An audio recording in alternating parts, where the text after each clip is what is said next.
Тармактык комитетте абанын булгануусун алдын алуу боюнча маселе каралды. Анда өлкө ичинде абанын кирдешине автоунаалардан бөлүнүп чыккан газ, конуштарда жагылган көмүрдүн таасири экени айтылды. 2024-жылы жалпы өлкөдө 1 миллиондон ашуун унаа катталган.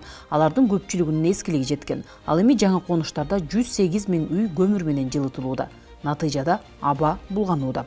Бул көмүр жагуу бул 40% түзүлүп, ал эми эски унаалардан чыккан газдар бул 30% түзөт. Жылуулук электроборбор 15%, шамал менен учурулган чаң бул 13,5% түзөт. Депутат Элдер Абакиров газификацияны кеңейтүү аркылуу көмүрдүн колдонулушун азайтып, абанын булганышын төмөндөтүүгө болорун растады. Андыктан газ түтүктөрүнүн инфраструктурасын өнүктүрүү, жаңы станцияларын куруу жана аны пайдаланууну колдоо үчүн мамлекеттик программаларды ишке ашырууну сунуштады. Экологияны жакшырткан долбоорлорду колдош керек. Жаман жакка кеткен долбоорлор токтотуш керек. Ошон үчүн ушундай сунуш берип атабыз. Анан кардиналдуу чечимдер керек болуп атат. Мисалы биз миллиондогон акчаларды газ өткөзүп атабыз кайсы бир районго. Элдер болсо газга кошулбай турат. Ошол эле кара көмүрдү жагып атат.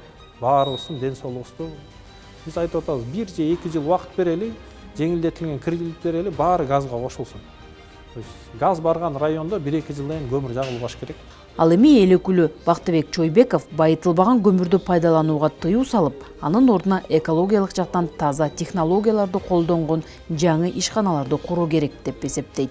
Бирок анын чечилиши бул ошол Миң Кош жана Кара Кече өрөөндөрүнө ошол фабриканы куруу, баягы көмүрдү байытуу максатында, сапаты баягы төмөн болгондугуна байланыштуу ошол фабриканы куруу бүгүнкү күндө мындай курч маселе болуп турат да. Ошон үчүн ошол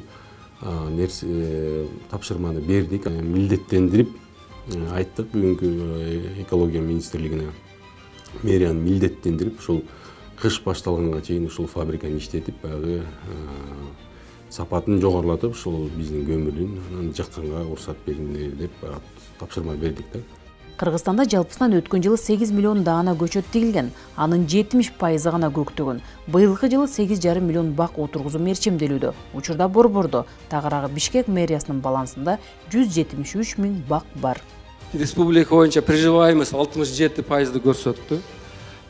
Муниципалитеттердики андан жогору, мэрияныкы 70%дан жогору приживаемость.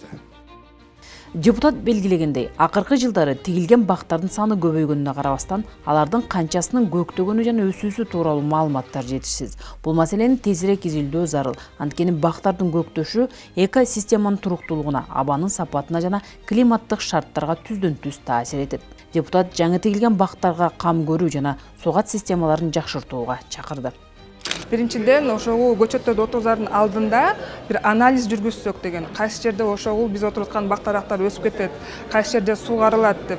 Анан ошонун негизинде көчөттү отургузсак, жанагы биз отургузган көчөттүн хотя бы бир 90-95% өсүп кетсе, бул абдан жакшы көрүнүш да. Анан өзүңүздөр да уктуңуздар, мынакей бүгүнкү күндө ошол 100% отургузган көчөттүн шаар ичинде 70% өсөт экен, 30% мындайла караганда ошо өлүп калып атат да.